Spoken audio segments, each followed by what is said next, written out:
Hey guys, Todd here. Back with another update on my Colecovision flashcart.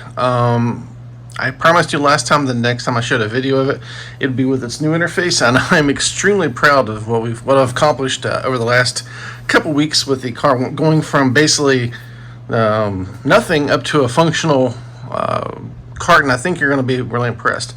So I'd like to introduce you to the PicoPak, Colecovision. The PicoPak is going to be a family of cartridges for different consoles. It'll be kind of like Crick's EverDrive. It'll be a family. In this case, the first of the PicoPak carts, which, by the way, I'm in the process of registering that as a trademark, just so if anyone wants to know. The PicoPak, the first cart will be the Colecovision. The next one after that will be, I'm unsure. I'm thinking maybe Atari 5200. Only reason is because the 5200 does not have a lot of options. There's only one really good option, that's the Atari Max cart, which, from what I understand, functions quite well. It's just expensive. It's like $130, and it's unnecessarily expensive, and probably because he has no competition. I think there might be one or two homebrew projects, but really there's no proper competition. At least with the ColecoVision, there's a couple options. But anyways, let's talk about the PicoPak for ColecoVision. First thing you have on the screen here is our brand new interface. Gone is the basic black background with just white text, which is that's as good as most people do with their interfaces on these kind of cards. I wanted to go a little further. I wanted something a little more colorful, something a little more creative, something that just flat out looked nicer while still being fast and functional. Look at the controller here. Everything happens with just the joystick and the two buttons. As of currently, I do not use any of the numeric pad. That might change at some point down the road if I come up with some reason to do that. But as of right now, there's no need for the numeric keypad and any functionality.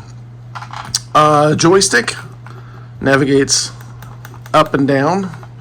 The left button is your select button. Right button changes the tabs. At the very top, you see under the PicoPak logo, you'll see a set of tabs: games, recents, options. If you press the button 2, it'll switch to the recents tab, then options, back to games. So as you can see, it switches through the interface, and navigation is extremely fast. This menu system is a combination of ColecoVision Basic, CV Basic from NanoChess, and handwritten Z80 code. So it's a bit of a assembly and the CV Basic. So it's streamlined for both speed, low memory usage, and functionality, and looking quite nice all at the same time. But let's go through some of the features here. At the very bottom of the screen, you'll see a blue bar with some white text. Basically it's an information bar.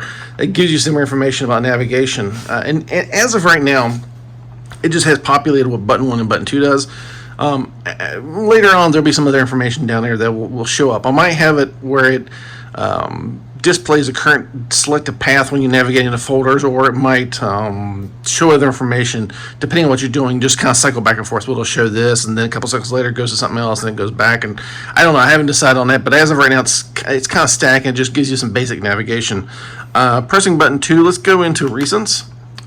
This right here is a flat text file that lives on the root of the SD card that'll be in the PicoPak cartridge, and this just allows you to launch any game that you've recently played. It holds up to 10 games in the recent list, and it just throws them in here. So whenever you start a game, it'll throw one into the recent. So if you can go back and see what you've played recently and relaunch them, and when you launch them, if you hit the left button to start, you'll get a dialogue on screen. You get a model dialogue with a couple options. You have a start game, and you have remove from list. If we hit remove from list, press button 1 over here, boop, off the list it goes. You also notice, I don't know if you heard that. Let me turn the volume up. We also have different types of sound effects in the menu. We'll have sound effects for positive, negative. We'll have sound effects for navigation and error type things. We'll have that kind of sounds. You can disable that, which, speaking of disabling, if we hit right again to go to the next tabs, options. Inside here, you're going to have a few basic options in your cursor speed, which is just the navigation speed, how fast the cursor goes when you hold it down. Sound, you can turn that off and on. The navigation speed, you can go fast, slow, normal. Clear recents, we pick this, hit button 1, it'll ask us if we want to hit clear all recents. You can either hit yes, no if you want to do that, or you can hit the to cancel, you can hit the right button.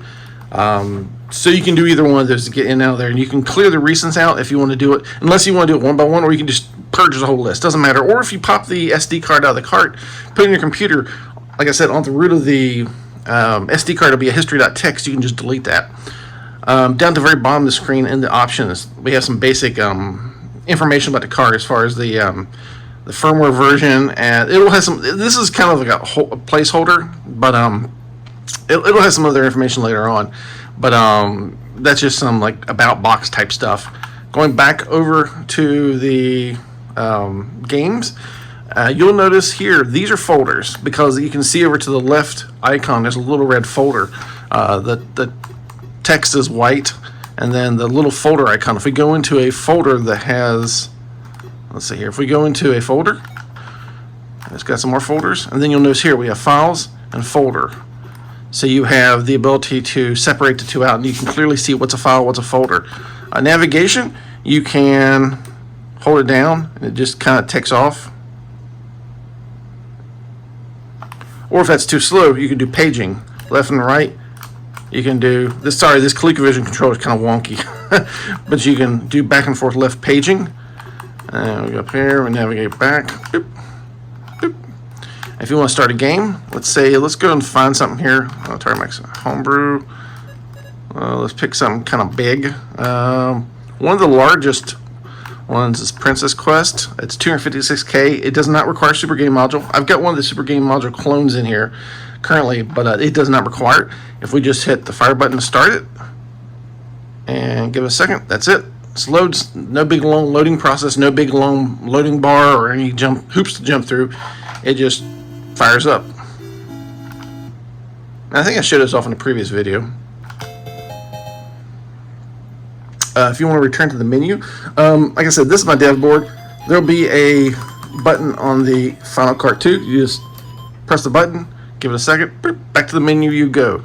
So you don't have to power cycle the machine and possibly damage your power button over time. Every once in a while you'll run into a game because of the way it's programmed, where when you do that, the screen might go black, or you might hear a recurring sound note. If you just once you hit the back to menu button, you tap the reset, it'll clear it up and you'll be back to the menu. I'll probably fix that later, but as it is right now, the cart is extremely usable. It supports all game ROMs. It supports all the retail games, all the flat retail games from 8 through 32K, which is all the original 80s shipping games.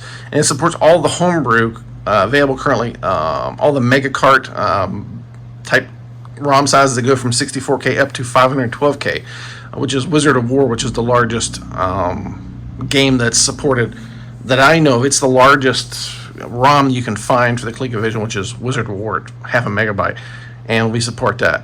Supports Super Game Module games, so there's no problem, no weird interaction with supporting those kind of games. And this is an SGM game. Yeah. It just works great. There's still a few things I want to do to it. There's some few little niggles, few little bugs I want to work out, but as it is right now, it's in a fantastic condition. Yeah, just wanted to share it with you. I'll probably do another update here in another week or so, because I got a few other options I want to add to this bad boy to really kind of take it over the top. And I still need to design the PCB for it. And case, I haven't decided on case. I don't know if I'm going to do 3D printed cases or not. I kind of go to, at the very least, a resin case or injection molded, but injection molded is expensive, so it kind of depends. I don't know. Give me your thoughts in the bottom. Are you okay with 3D printed cases, or would you rather pay a few dollars more for, say, a resin or injection molded case? And also let me know, Atari 5200, would you be interested in a version of the PicoPak cart for the Atari 5200? Probably with a similar interface. That'll kind of be the signature look for those, if possible. But yeah, appreciate it. Thanks for watching.